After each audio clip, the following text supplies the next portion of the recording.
So here it is. After months of hype, Battlefield 3 finally comes to consoles and PC and delivers sandbox multiplayer battles in abundance. The Battlefield games have always been first and foremost about playing with and against real people, but this time they've included a fully fleshed out single player campaign as well that's bound to draw comparisons with the Call of Duty franchise. Have DICE succeeded in taking COD's crown? Well, based on previous Battlefield games, it's a bit of a mixed bag. Let's start with the best thing DICE do, and that's multiplayer. You can play over a variety of maps from the confines of a Parisian metro to the open world of Caspian Border. Conquest mode is the classic way to play, where you must hold and defend areas in order to reduce the tickets of the other team and ultimately win. But you can also play rush and team deathmatch mode amongst others that offer slightly different challenges. As usual, you're encouraged to work as a team, spawning on squad members to join the fray and earning new gadgets, ribbons and medals as you go for work in the field, whether it's healing teammates, spotting enemies, providing ammo or fixing things. Killing isn't the only way to score points here. The Frostbite 2 engine has been much publicised, and rightfully so. The game looks and sounds beautiful, and the destruction really changes the game. Hiding behind a wall will only work until someone blasts away your cover with an RPG. Thanks to the AMP technology borrowed from FIFA, you also feel like you have a body as you mantle over objects and slide into cover. This isn't just a case of a camera moving about in a 3D world. Tanks, jets and helicopters are also great fun to pilot, and as you'd expect, there's a steep learning curve when taking to the air, but if you put the effort in, your support could prove invaluable.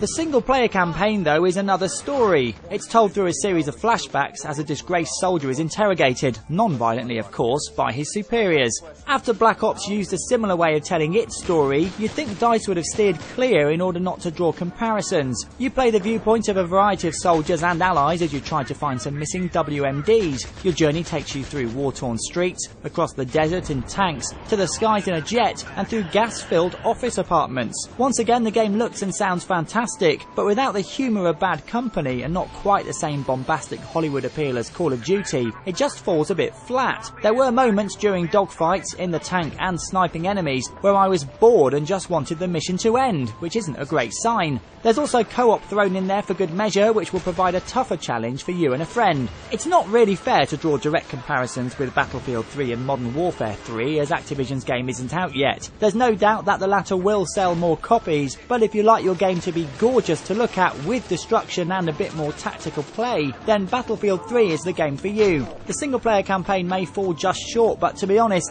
it's all about the multiplayer, which the game pulls off to much aplomb. It's a technical masterpiece, so it gets 9 out of 10.